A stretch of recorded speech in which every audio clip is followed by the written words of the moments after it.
মধ্যপ্রাচ্যের বাতাসে আবারও যুদ্ধের গন্ধ। সীমান্তে ট্যাঙ্কের সারি, সামাজিক মাধ্যমে ছড়িয়ে পড়া ভিডিওগুলো কি ইঙ্গিত দিচ্ছে আসন্ন সংঘর্ষের? মিশরের সেনা সমাবেশ কি ইসরায়েলকে হুঁশিয়ারি দিচ্ছে, নাকি এর পেছনে রয়েছে আরও গভীর কৌশল?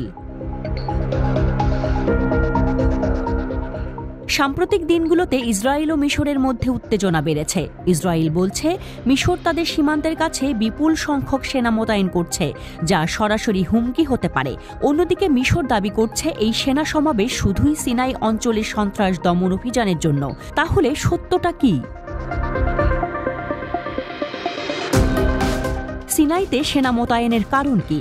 1979 সালের শান্তি চুক্তি অনুযায়ী মিশর ও ইসরায়েল সীমান্তে সেনা মোতায়েনের বিষয়ে কড়া বিধিনিষেধ রয়েছে। কোনো নতুন সেনা মোতায়েন করতে হলে ইসরায়েলের অনুমতি লাগে, কিন্তু সম্প্রতি কিছু ভিডিও ও স্যাটেলাইট ছবি ইঙ্গিত দিচ্ছে মিশর সীমান্তের কাছে প্রচুর সেনা ও সামরিক সরঞ্জাম আনছে।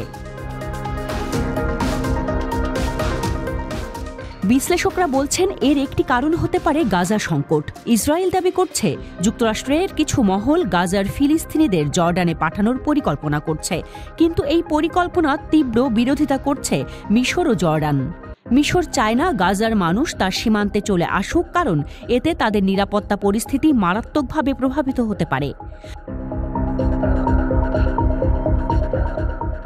ইসরায়েলের উদ্বেগ কেন? ইসরায়েল মনে করছে মিশর যদি এই সেনা মোতায়েন স্থায়ী করে, তবে এটি তাদের নিরাপত্তার জন্য হুমকি হয়ে উঠতে পারে। বিশেষ করে গাজা সংলগ্ন ফিলাডেলফি করিডর, যা ইসরায়েল ও মিশরের সীমান্ত অবস্থিত, সেটিকে ঘিরেই মূল উত্তেজনা। গত বছর ইসরায়েল এই করিডরের বেশিরভাগ অংশ দখল করে নেয়, যা মিশরের জন্য একটি কূটনৈতিক চ্যালেঞ্জ হয়ে দাঁড়িয়েছে। বিশেষজ্ঞরা বলছেন মিশর এখন কৌশলগতভাবে ইসরায়েলকে বুঝিয়ে দিতে চায় যে তারা সীমান্ত এলাকায় নিজেদের অবস্থান শক্তিশালী করবে। তাহলে যুদ্ধ কি আসন্ন? অনেক বিশ্লেষকের মতে এটা যুদ্ধের প্রস্তুতি নয়, বরং কৌশলগত অবস্থান মজবুত করার প্রচেষ্টা। মিশর ও ইসরায়েলের মধ্যে নানা সময় সম্পর্ক টানাপোড়েনের মধ্যে থাকলেও সামরিক সংঘর্ষের সম্ভাবনা খুবই কম। চ্যাথাম হাউসের বিশেষজ্ঞ আহমেদ আবুদুহ বলছেন এই উত্তেজনা মূলত কূটনৈতিক চাপ তৈরির জন্য। উভয় পক্ষই আলোচনার মাধ্যমে সমাধান খুঁজতে চায়। যুদ্ধের দামামা বাজানোর চেয়ে বাস্তবতা হলো এই মুহূর্তে কূটনীতি এগিয়ে চলছে।